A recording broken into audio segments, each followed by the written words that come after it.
So, today on the Rise with Anita podcast, we enter a conversation with a woman who understands that leadership is not just a role, it's a frequency. Joan Burge is the founder of Office Dynamics International and the author of the iconic book, Red Lipstick On, a declaration for women who know that power does not require permission and presence is a spiritual practice. For decades, Joan has stood as a quiet disruptor and a fierce guide, reminding women, especially those who've been taught to stay behind the scenes, that influence is not about volume, it's about embodiment. Red Lipstick On is more than a title, it's a ritual. It's armor, it's an initiation into owning your brilliance, your voice, and your authority without sacrificing elegance, intuition, or soul. In this conversation, we're going to explore the unseen layers of leadership, the energy you bring into the room before you even speak, the power of self-trust, and the reclamation of feminine confidence in spaces that once demanded conformity. This episode is for the woman who feels that the call to rise, not louder, but deeper, to lead from her center, to claim her seat without an apology, to remember that polish and power are not opposites, they are allies. So take a breath, feel into your body, and if you're listening to this, know that your presence matters. Let's go. So welcome to the show. I'm super excited to have you here. I am too. Yay, I'm excited to be here. What a great way to start this year. Absolutely. And I think it's funny because I actually won your book. So I hadn't even known who you were. But we were at this women's luncheon and I won your book. And I was just like, I don't know who this is, but the title is intriguing, if not for the color. So before we dive into that, I want to go ahead. I usually start off with what is bringing you joy in this current season? Oh my goodness, what a question. What is bringing me joy is, one of the main things is just getting up and being able to do work I love every day. You know, that just brings me joy when I think about, a lot of people dread going to work or, they're working for someone else, or maybe not doing work that they actually love. So I think it's just joyful for me to be able to do the work I love, and to help others is really the key piece. Not even the work. The work is wonderful, of course, creating and developing and writing and all of that. But it ultimately leads to helping others, and that's what gives me joy. Beautiful. So you're living a life in alignment. Yes. And it's that alignment. There are some days that are a little rough in the office. I run a business, so it happens. But yes, mostly aligned. Mostly aligned. I mean, that's part of life though, right? Yeah. I think that's where your phrase actually came through. You were in the middle of a chaotic season and you got that text message. So for the people who haven't read the book, can you go into what that season was looking like for you and just what that sentence ended up ultimately meaning for you? So the red lipstick on and the writing of the book, like what season I was in with the writing of the book? Not the writing. Or when the red lipstick on occurred. When the red lipstick on occurred. occurred. I was in a really bad season. It was a really horrific time, actually. And it's a little ironic that we're doing this recording early in the year. What is it, January 6th today? Mm-hmm. Because what was happening, it was around this time my husband passed away January 3rd. And so the red lipstick is tied to that whole story, mm-hmm. which I'll tell you in a minute. So I just feel it's like, wow, these are kind of synchronistic. Ironic that we're talking about this at the moment.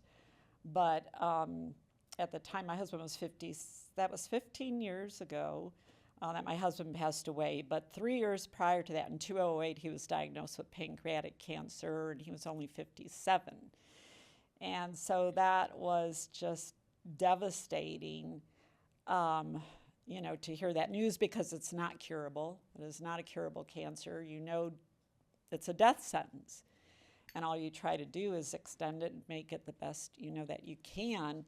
But we were fighting, we were fighting for his life. And so we lived in Las Vegas. I'm still in Las Vegas. But his surgeons and all the doctors were in California. Mm-hmm. So when we started the journey, we were having to go to California, every other week and driving over there. And this was like a whole new world to me. I had no idea what it was like. It felt like a black hole. Like knew of people who had cancer, but I never had to actually live with someone who's doing cancer, it. Yeah. And the battle. And so we'd go back and forth, and he'd have these major surgeries, and I was running my business. I was taking care of Dave. I was taking care of the house. We had dogs. I was running the errands, doing the cooking. I mean, I was doing everything because he couldn't do that. And so at first I was just like, all right, I'm going to do this, just forge forward, because you just do what you have to do. But after a few months, I was just like, oh my God, like this is just overwhelming. Yeah, overwhelming, yes, to be the caregiver and everything else, plus running my business. And so there was a lady, Nancy Fraze is her name, and I had known Nancy for a while. She had known me for a while, and she lived out of state, but we knew each other and we communicated often. She knew all about my red lipstick, that I loved to wear red lipstick because I always wore my red lipstick. And so one night, I'll never forget this, it was about 10 o'clock, and I came out of the bedroom after helping my husband with something, and I just thought, I want to run away. I just want to run away to an island, and I want to escape all of this. It's like a bad dream. And that was my thought. And so I don't know if I emailed Nancy, probably then. I don't know if text was as popular then. And she wrote back, red lipstick on. And the on was in big letters. And I saw that, and I was like, that's all I needed to see. And I was like, put on your red lipstick and just do this. Just do it. Power through. Power through it.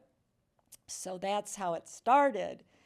And then that just started to become a mantra for me, that, whatever I was doing or having to face, I'd say red lipstick on, red lipstick on.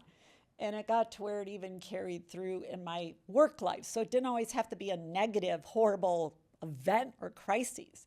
It could be, that overwhelming project, that I'm doing. Or even last year, writing the book and coming out with all the products and everything for red lipstick. It was like, okay, red lipstick on, go for it. Or maybe it represents leaning into a difficult conversation or showing up with courage. So it just became a mantra that I would say, and I know what it means. It's okay, take ownership, lead, do it, lean in, just go through it.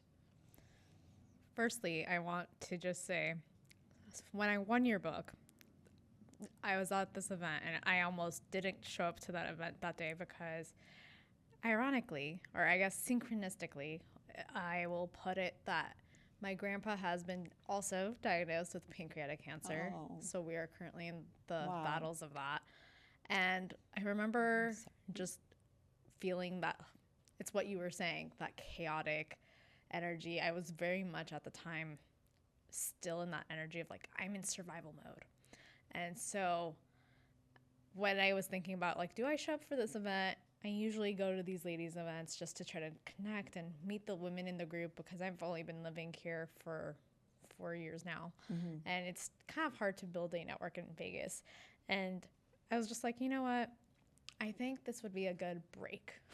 And so when I read, when I started to look into your book and I had discussions with Jennifer about bringing you onto the podcast, I was like, the universe is doing something here. The universe is doing something here because as I'm in the season, it felt very chaotic. And I remember I was going to my kind of what I call my support system. And I was just like, I feel so out of control because there's nothing you can do about the diagnosis. Yeah. All you can do is show up and love them and nurture them the way you can. But ultimately, like you said, you don't know exactly what you can do. And so I was just like, okay, so this is the season of surrender. And red lipstick, as I kind of was hinting at earlier before we even started recording, has always been my gravitational pull. So I was like, God is doing a sign right now about just like be bolder and just trek through. It doesn't have to be ending sentence, I guess you could say. I mean, obviously there will be parts of that, but it's like you have the ability to still be present, still be in that like moment, and be confident and still give that. But one thing I wanted to bring you back to, as I was sitting here and thinking about it, you were going through this chaotic situation and trying to do everything yourself. Is that when you also started to flip into, okay, I need support because I cannot do this all alone? Yes, it was wonderful because I had an awakening one night. Because all my life, I mean, since I graduated from high school, I went into the workforce. I was a working mom all my life, managed everything. I was superwoman. I was involved in committees and volunteer work, and I ran Girl Scouts, and I did everything, you know. And you were proud. Oh yeah, I was very proud. Like, look at me, I am a career, mom. Yeah. And so, that was my life. And so, and even beyond that, as the kids grew up, I was just used to juggling everything in the world and errands and taking care of stuff. And, women do that, right? We do that. But it was wonderful when the revelation came to me. Also, one night after, I got on my red lipstick and then we plowed into everything. But I remember one night again, I don't know why these revelations come as I'm walking out of my bedroom. But I was standing right by the door getting ready to open it. And I'm thinking about all these tasks, the laundry and the dry cleaning. And you got to go to the grocery store and you got to cook dinner and blah, blah, blah. And I just said to myself, Superwoman is missing in action, and that's okay. Yeah. I don't need to be Superwoman. Yeah. And it was at that moment that I let go, and I started telling my neighbors, yes, you could help me. Because they would ask, and I'd say, no, no, no. Well, I got so good. I was delegating to everybody. Could you go to the market? Could you go pick up my cleaning? Could you do this? I became a really good delegator. Through our church, they would cook. They had a thing that they'd cook warm meals and bring them to the house. So that was just, that was a huge moment to realize that. And I still talk about that. The year after my husband died, I also wrote a book for women called Give Yourself Permission to Live a Big Life. And so in that book, I have a chapter on Superwoman is missing in action. And I thought that to me is just really important for us to be able to say as women, because I've been around women all my life, right? But the last 35 years with my training company, Office Dynamics, I specialize in training assistants. Well, 97% are female. So I've been around a lot of women for 35 years all the time. And women just, they knock it out of the park. They try to do everything, and they're working jobs, and maybe they're going through their own cancer treatments, and they're taking care of aging parents, and they're taking care of their kids, and they're some managing a second job. I mean, like, I am amazed when I've seen so many women and how they do this. And, we need to get to a point where we can say, I don't have to do it all. I really don't, and don't feel guilty. I think that's the big thing. That because when we take care of ourselves, I've learned I'm better equipped to take care of the people I love. Yes. And so to me, it's not a selfish act.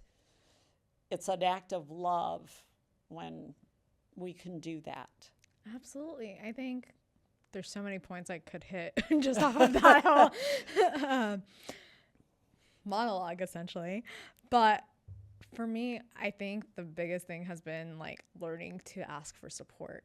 And whether that looks like someone just having a conversation, let me vent to you about this for a moment, because it does feel overwhelming or whatnot. But also getting to the point where you're like, okay, I only have so many hours in a day, and I need to start delegating or seeing how I can make some things a little easier on myself as I'm in this journey. And I think one thing that I really loved is that you started to delegate and you started to feel comfortable.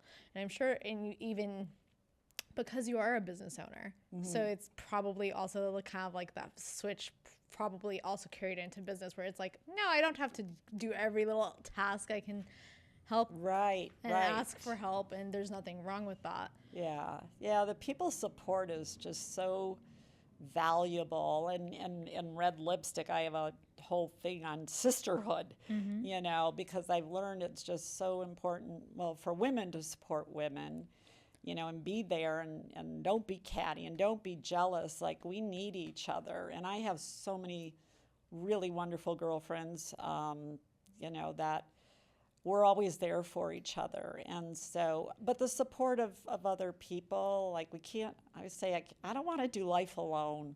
Absolutely. I really don't. Absolutely. It's tough sometimes. Absolutely. It's like, it almost became also a permission slip for you, right? Once you heard that, well, read it, Yeah. it became a permission slip to just allow people to show up.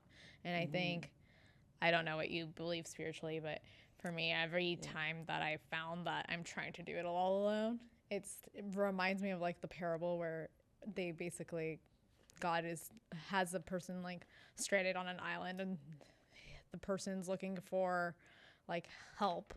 And at first it's like he sends a truck going by like to rescue them, and the person completely ignores the truck, doesn't ask for help. Then he sends an airplane, doesn't ask for help.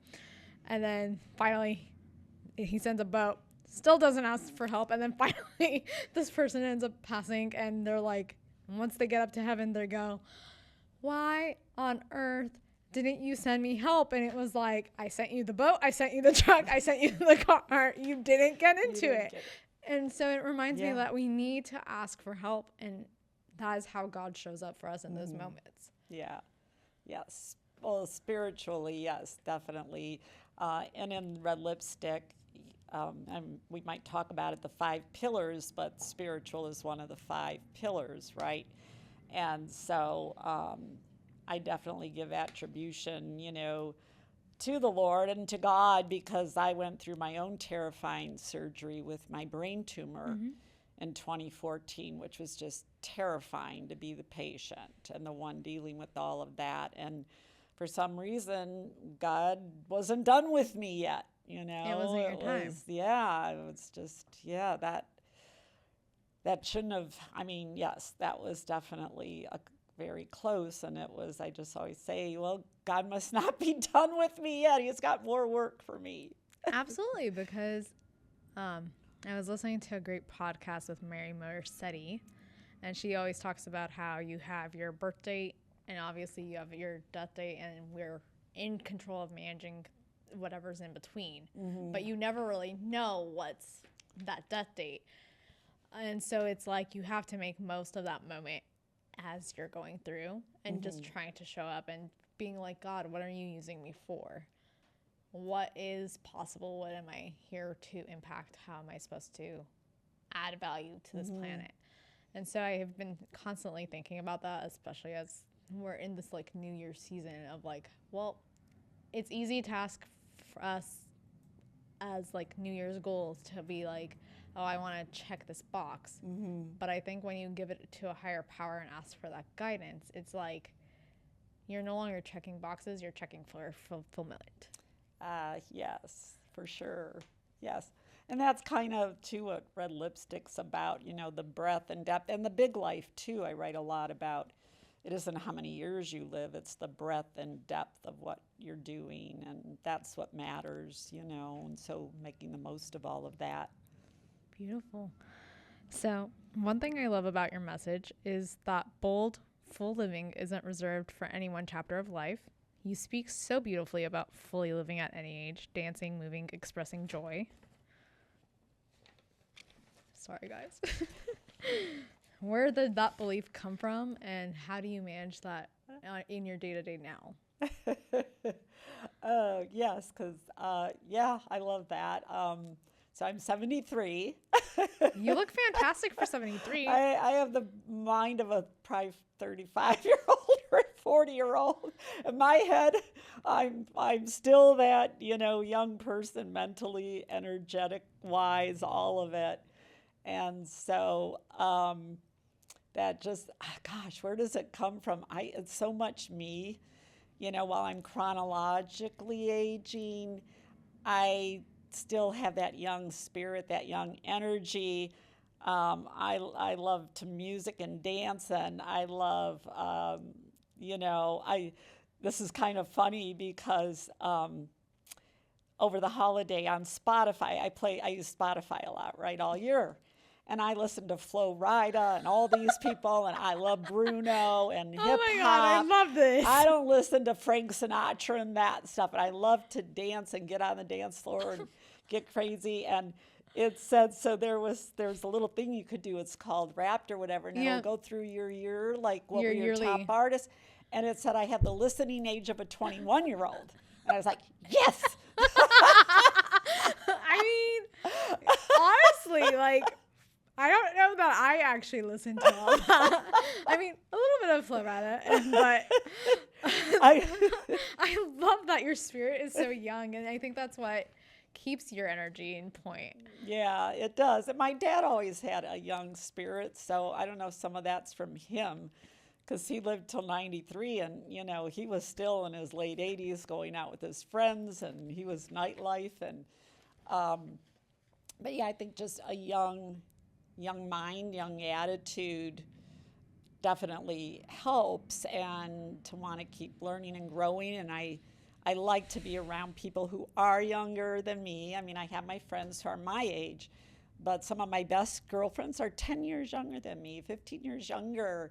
And my grandkids, I relate well to them. They're in college, early college years, and I love hanging out. And they make sure I stay up to date on the terminology and what everybody's talking about. And they say, well, Grandma, that's not how we say it anymore. This is the term you use today. So I'm all So you might actually know the whole 6-7 thing. Yeah, I wanna be able to stay up on current times, and yeah, it's just important to me. And what I want to show or demonstrate, and again, I do talk about it, as you know, in the book. I call them these are the encore years for me. So, I had the big main show, and not that I'm over, I'm not done, but that was I feel like you're just beginning, actually. Phase of my thing, my work was those years. And now it's like, okay, now like the encore, there's still more I want to do. I'm not done. And the word retirement's not in my vocabulary, never was in my husband's either. We just feel like as long as I am doing what I love, why would I stop, So I don't know if that kind of answered your question. What do I do daily? I think it's just the listening to the music, learning. Always I want to learn every single day, that keeps us fresh, what's going on in the world. So I also consciously want to make sure I stay on top of things. I want to age gracefully. Well, you definitely are. Honestly, when I read your book and you mentioned your 70th birthday, and I was like, 70? I've looked her up. She does not look 70. Yeah, that was 3 years ago already, and I had a big party for my 70th. As you should have. But I love to celebrate.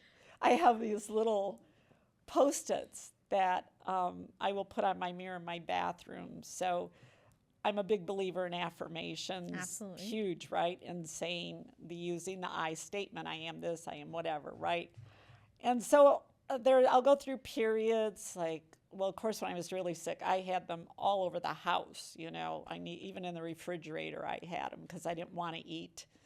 So I'd have stuff in there, but even in the good times. So when I was doing red lipstick and putting things together, I came up with my affirmations, and I had like 9 of them up. And so one of them is, I create my own party. I love that. I was actually just about to ask you, what's your favorite affirmation? That's one of my favorite. It's I create my own party, because I've learned over the years, I love being with people, but everybody doesn't always stay in your life, and things happen, or they're not always there. They're busy with their life. Right. And so when I think about, I like to party, it makes me happy. I love to have parties. All of it. And so just over the years, I've learned I need to know how to create my own party within myself.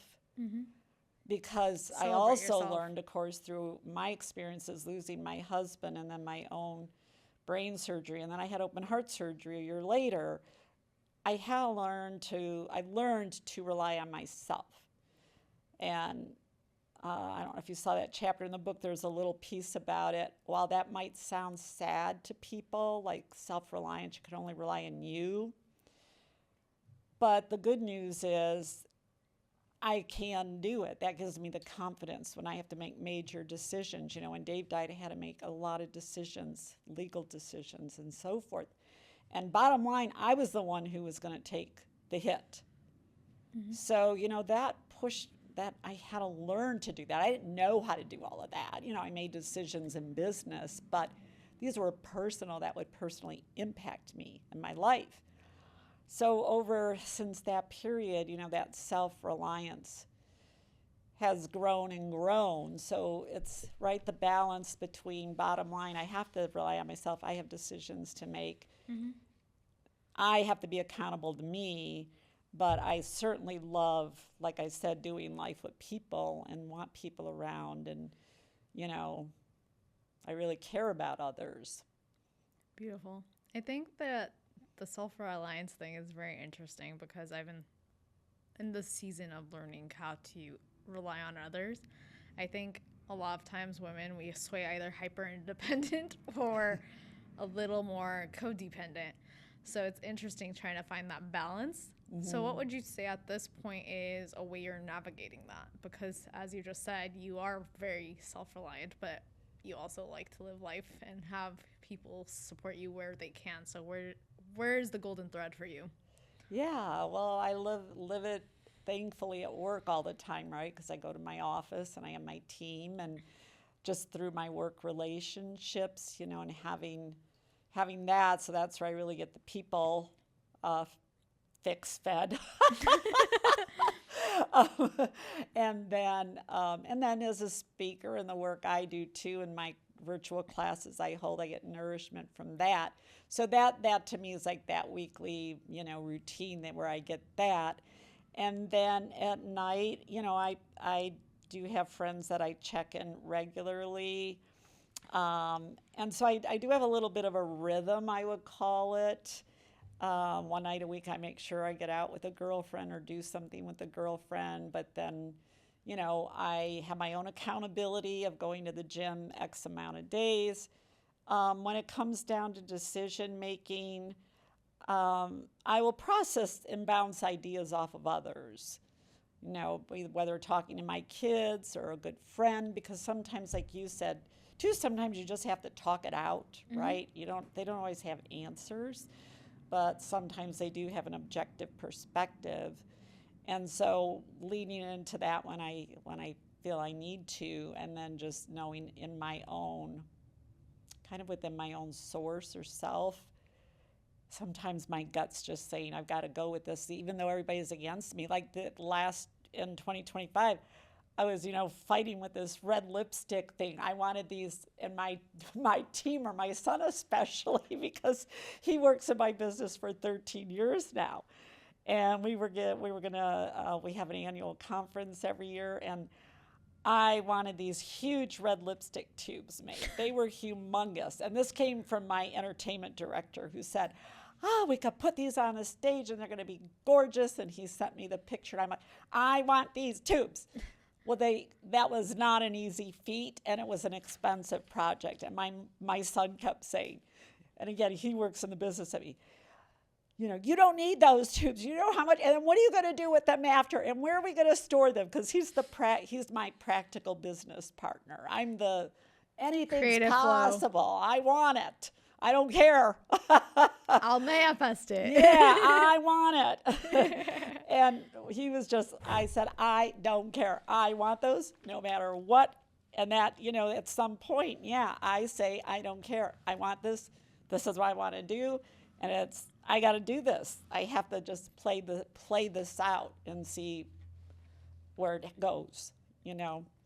So there's also that, I am a very strong person in terms of being strong-willed, and I do like to be in control, but I do collaborative efforts, obviously, I've got to collaborate with a lot of people on my projects and what I'm doing. But I also know, like, when my mind's set, because I've also learned over the years, in my early days, I would just set out. I pioneered a whole industry that nobody had fathomed, the training of administrative professionals. And so I just would go out there and put this stuff out there. I didn't know what was going to happen. But I learned over the years that kind of, get it in your head and you work toward that to make it work. And a lot of times it did work to my benefit, even though I didn't have all the answers or all the pieces at first. Beautiful. I feel like there's a lot of synchronicity because I have the habit when I'm about to make a big decision or just something that can change your life. For example, minor, semi-minor, semi-not. When I was deciding to get my tattoos, I have 2 of them. I had gone to my mom and like my grandparents, and because it was going to be a cultural shock as well. And so I was like, I'm getting a tattoo. And they were like, and I had already done the research. I knew what the risks were. I knew the pros, the cons, but I was still set on my decision. And I was just like, just a heads up, I'm getting a tattoo. And I would hear their feedback, and the funny part of it was the day I was getting my tattoo, my mom goes, she came with me. Firstly, let's get that cleared out of the way. She came with me. But on the drive there, she was like, I will put a down payment on your car, and I will take you to the dealer right now if you don't go get your tattoo. Because it was just so outspoken. And well, sure. Yeah, different, right? Different, totally because we're Armenian, and a lot of the women are a little more clean cut is the way I'll put it. Okay. Nicely put. And she was like, are you sure you want to do it? And I was like, I've already had it set. And she goes, I can't, literally, we can drive to the dealer right now. And I remember looking at her and I go, but here's the thing. I feel like that would be inauthentic because in a few months, I'm going to go get the tattoo anyways. And now I'm going to be with the car. So then you don't have an easy trade-off. Oh, right. Yeah, you're going to do it anyways. When I was making that decision, I was hearing the feedback. And then the funniest thing was I had a conversation with my father, and he was like, this doesn't seem like something you would do. And I was like, well, I guess you don't know me that well. Because I'm very intrigued. I've always loved the look of them. And I didn't get anything massive. I have 2 that are pretty tiny and very discreet. And he was like, well, what about the job impacts? And I remember just going, any job that really has a thing against tattoos is probably not going to be for me, as long as it's not all over your body or whatnot. I think that's a personal decision. But it made me realize how often we look for permission and maybe even validation of ideas. And so it's like, I like to have that piggyback. So I also have someone who, he's part mentor, part friend, is the way I'll put it. They all kind of are, right? And so when I have like new ideas coming or new flows, I'll text him and be like, what do you think of this? And he'll give me his feedback, and then I'll sometimes go, okay, thanks, but I'm still going to do it anyways. Because I think it's back to going to what you were saying, going with your intuition, what's right for you. So I wasn't going to head into this, but what role does intuition play for you in your everyday business, not only business, but like just your life? Because as you were saying, you've been through quite a bit of like these life-altering dances, for lack of a better word, that could be easily like swayed if you make the wrong decision. I don't want to call it the wrong, but obviously there was points where had you made a different decision, a different outcome would come up. So what role does your gut feeling and your intuition play in that? It's like a smaller percentage for me because I'm actually a very logic-oriented person, very left brain. And I know that because I teach some of this stuff. And so, I logically tend to think through a lot of things and the impact and ramifications. I've learned to trust my gut a little bit more, but I think I'm logically processing it, and then it says, yes, go, because this makes sense. But I would say what percentage, it plays a smaller percentage for me, where sometimes some people are very gut feel decision makers. Just their gut tells them there's no logical explanation and they go. And I'm like, wow, what are you thinking about? But anyway,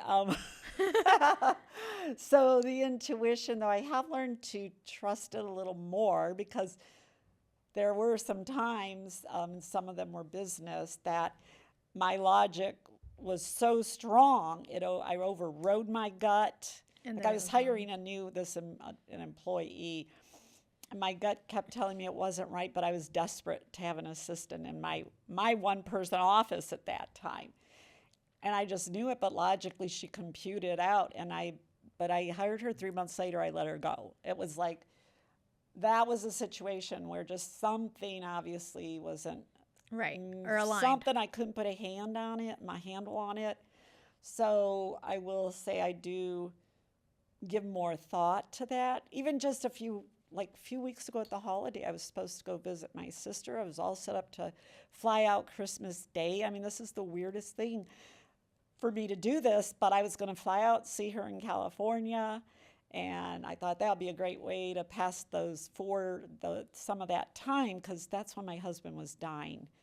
And it's a hard time for me, and made sense logically. I'm going to go fly to California on Christmas night. I'll spend 4 or 5 days. Logically, this all computed before the holiday. And I got the answer, right? I know I got this figured out. And so, but then Christmas Eve came, and the rain and the bad weather and all of that. And Christmas, I just started getting really anxious. Like, in my head, it's like, for some reason, I don't want to travel tomorrow. I don't want to travel. I don't want to get stuck at the airport. I don't want to deal with the rain. I don't need any extra stress right now in my life. Have to work through Christmas as it is, And so that morning of, there was this battle of, go see your sister. Don't disappoint her. She's always been there to help me. I think when it was women, we maybe go through a lot of these battles, right? And not wanting to disappoint. But then my gut, for some reason, my stomach kept telling me, like my actual stomach was like, ugh. And it kept saying, don't go, don't go. I don't want to go to the airport. I don't want to deal with this. And I finally had to make the call, that morning, and just say I'm not coming. And it was really hard, because like I said, I feel bad. I don't I didn't want to hurt her. But I've also learned over the years, I have to take care of me. I just have to listen to that when it comes to my well-being, because it's like number one to me. And if something's going to stress me or that, I just know, like I said, well enough now after all these years, that number one is, if this doesn't feel right, too, from that well-being perspective, why am I putting that on myself? Yeah. And so I think I know women a lot, we struggle with these thoughts, go through our heads all the time. Do I need to be there for my parents, but I need some alone time? Or I feel guilty. I don't want to take time off because my kids need me. And I'm always like, but you need to go. If you need to go take 2 hours and treat yourself to a spa, do it. Like, you deserve it. Just, women struggle with this so much. Tell me about it. And it's right, funny. Always being there for everybody, but then what about me? Literally, I've actually seen this play out with my mom. Her situation was a little intricate because she also raised me as a single mom, but at the same time, she was a single mom who was already taking care of a child and herself. Wow. And she was also simultaneously running around helping my grandparents, and then she would help her brother with his kids, and then she would help her aunt with, and then like when we had my great grandma alive, we would go clean her house and like make sure she was taken care of. And I used to watch her and be like, how are you doing this all? Mm-hmm. And at some points I would be like, don't you ever just feel like telling them, like, I'm a single mom and I already got a lot going on as it is? And I don't know if it was because I was just watching it and a part of me kind of was like, this is a little too much. Oh, right. Or if it was just seeing how at the end of the day she would be exhausted, and then seeing over time how her body has started to react from that exhaustion. And so every now and then she'll have these flare-ups of different health issues, and I'll be like, don't tell her, don't tell her, don't tell her. And then she'll be like, I don't know what caused it. And I go, years of putting everyone else first. Years of putting everyone else first. If you don't take care of you, you start to eventually pour from an empty cup. And as women, I think for some reason we have this ability to go past our tank of being empty. And then it's a little too late. So I'm trying to find a little bit of a balance in myself as I'm navigating it. Now I'm still single, still only child driven, but it's like I'm still learning about how do I not get into that mode of like, let me just take care of everyone and everything around me. And so it's been an interesting little mix for me. I think it takes time because you're not used to that. We're just not used to those behaviors. So like with any new behavior, it takes practice over and over and over until just think about anything new we learn, riding a bike, driving a car. At first it's just, we don't know what's going on, what we're doing, and it feels weird, and you have to be very conscientious of every step, right? And then one day you're not even thinking twice. You drove home, but you're like, how did I get here? I wasn't even paying. I was on autopilot while I was driving, listening to the music. Love it. But I do believe in the beginning it is that conscious effort.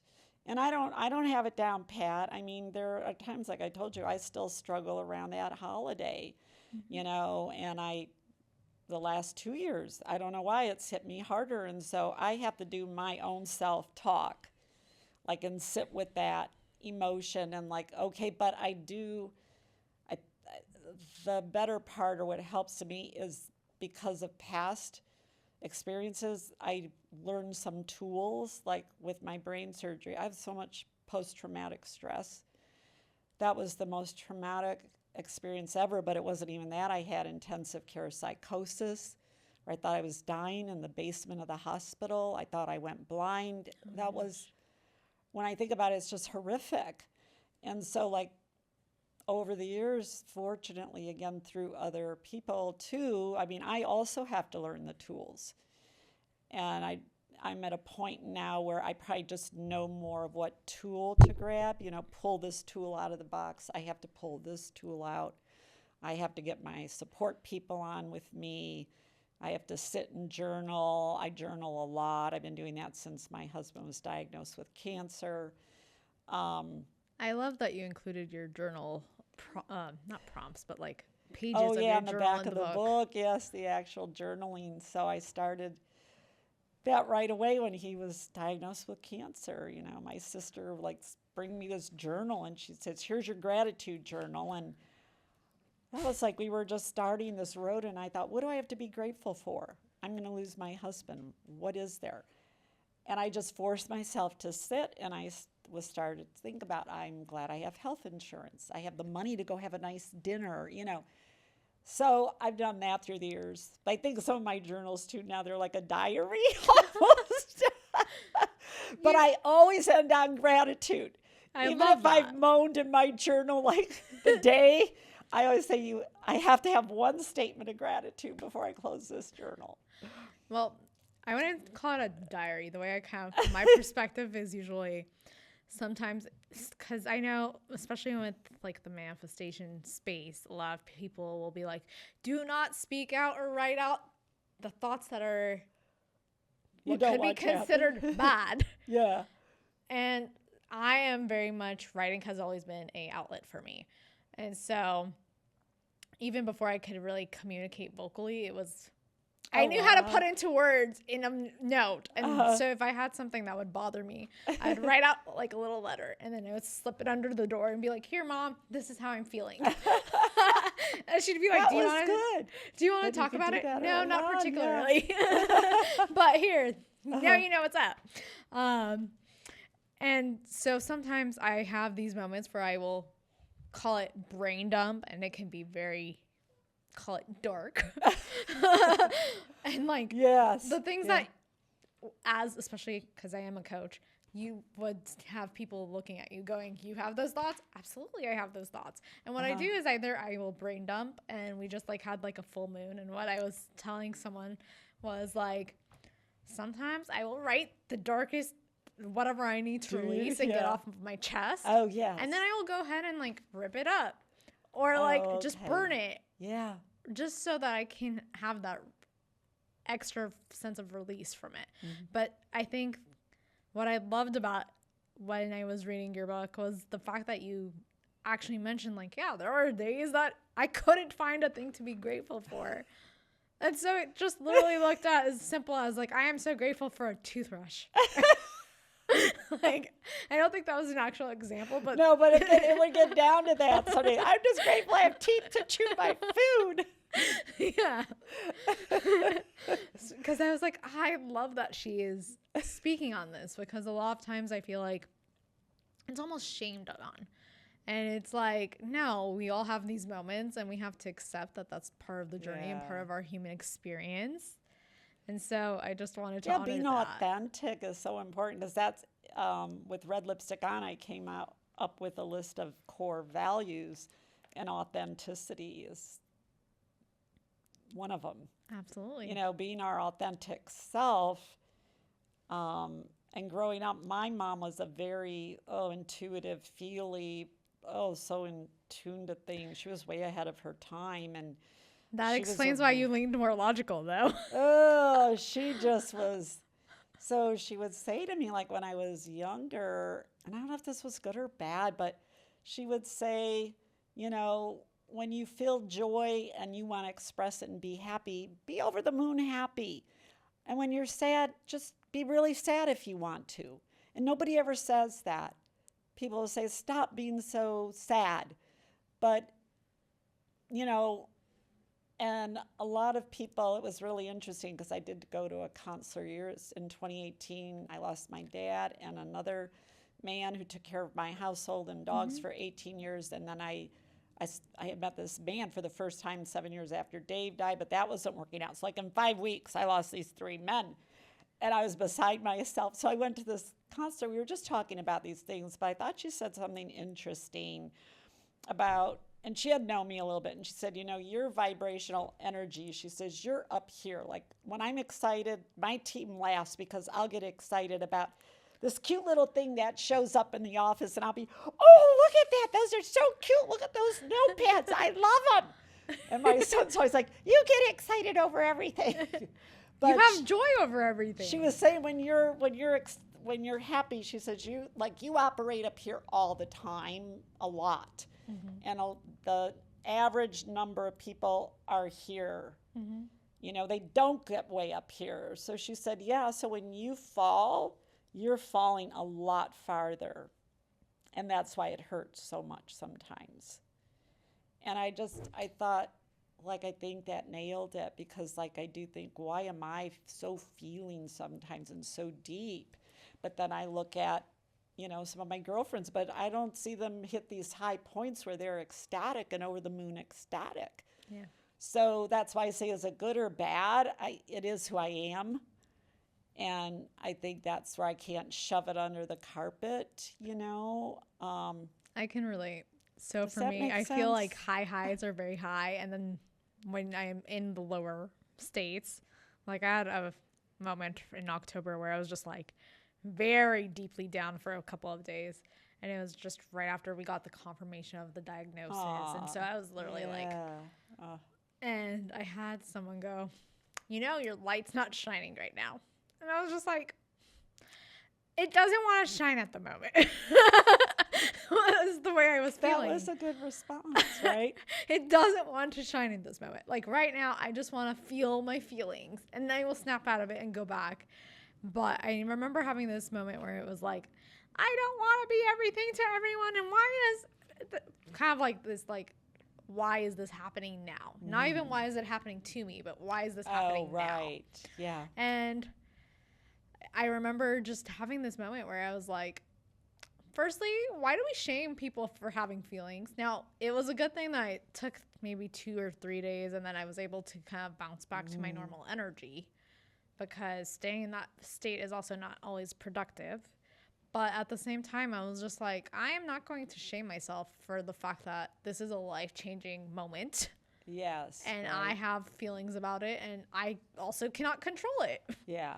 So it was all these like platitudes that were happening. So interesting, right?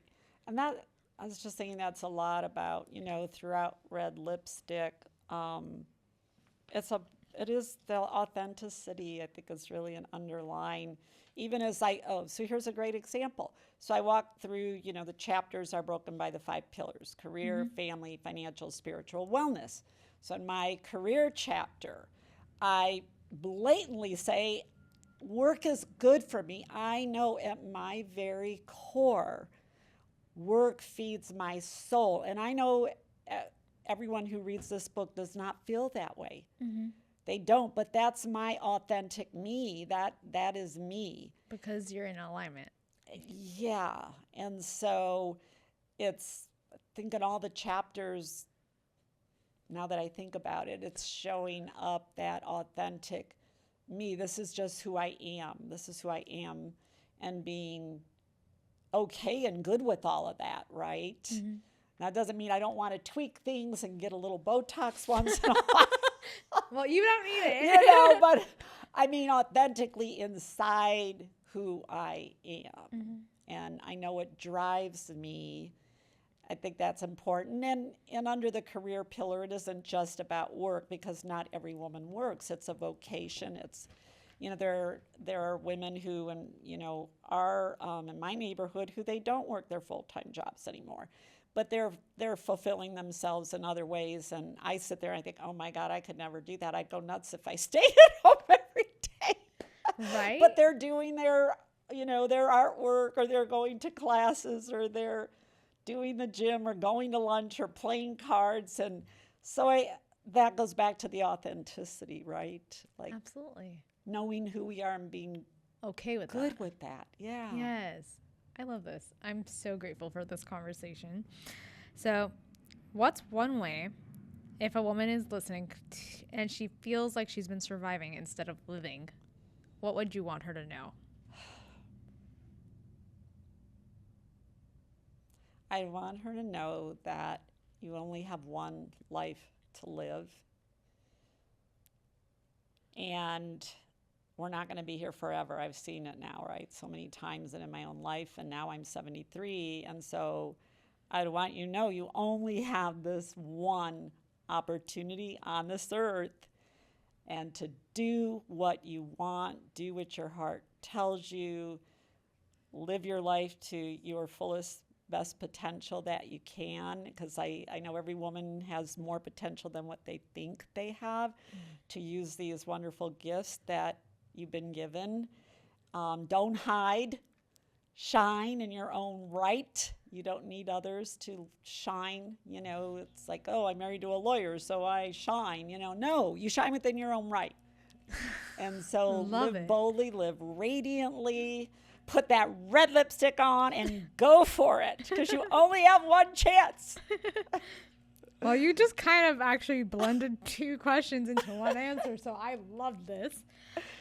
Before we close, I'd love for you to share, where can people connect with you, your work, and the Red Lipstick On movement? And is there anything you feel called to share right now? Any events, anything of the sort? Oh, let's see. Well, first place to go is joanburge.com. So that's where we're housing all the Red Lipstick and my women's empowerment and my big life too, which is amazing. And on there also, we're going to launch live virtual quarterly experiences, raw, real, and radiant. I think that's what I'm calling them, or real, raw, and radiant. But either not way, a you'll be webinar. radiant. Not a webinar. No, it's about the experience that we're going to kick off January 21st, and that'll be quarterly. And then the book can be purchased on our website. You can follow me on my Facebook pages. Joan Burge, and I have my company, but go to Joan Burge, Facebook, Joan Burge, LinkedIn. I'm trying to think. Jennifer, what else? My Instagram. Okay. Joan Burge Official. Okay. Other events coming up. Yeah, we're going to be announcing those because I have all kinds of ideas moving into a book club, virtual book club, and then recording a series, training series for women and everything else. So beautiful. That's and where you can find me. before we close out, I always do a little rapid fire. So first answer, no thinking. Okay.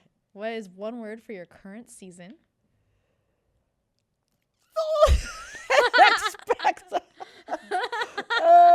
Recalibrating. Love it. Favorite book that changed your life outside of your own? How to Be Like Walt Disney.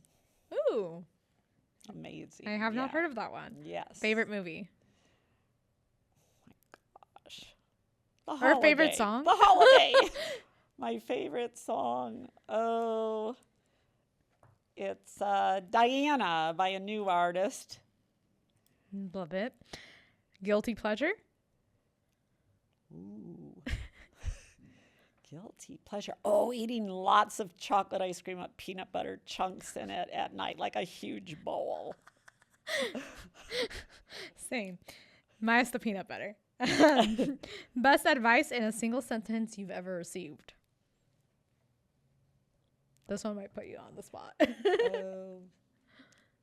Just focus on today. Beautiful. And one thing you want women to stop apologizing for? Being sassy and bold. Well, this conversation is a reminder that aliveness has no expiration date, that devotion to life is a choice, and we get to make it again and again, whether that's through grief, healing, or your becoming. Putting your red lipstick on isn't about how you look. It's a declaration that I get to choose courage, and I get to choose to walk through fire when necessary, and to keep going after my dreams anyways. Whether you're dancing in joy, standing in uncertainty, or learning, maybe for the first time, how to receive support, you are allowed to live fully in this season. Let this episode be your threshold. Stop waiting for permission. Meet your life with presence, courage, and reverence. And if it's resonated with you, please let us know. Share this episode, leave a review, and subscribe to the Rise with Anita podcast so you can keep rising with us. Wherever you are, take a breath, feel your body, and remember who you are. Joan, that was such a pleasure. Thank you so much. It was so great to be with you. Thank you very, very much.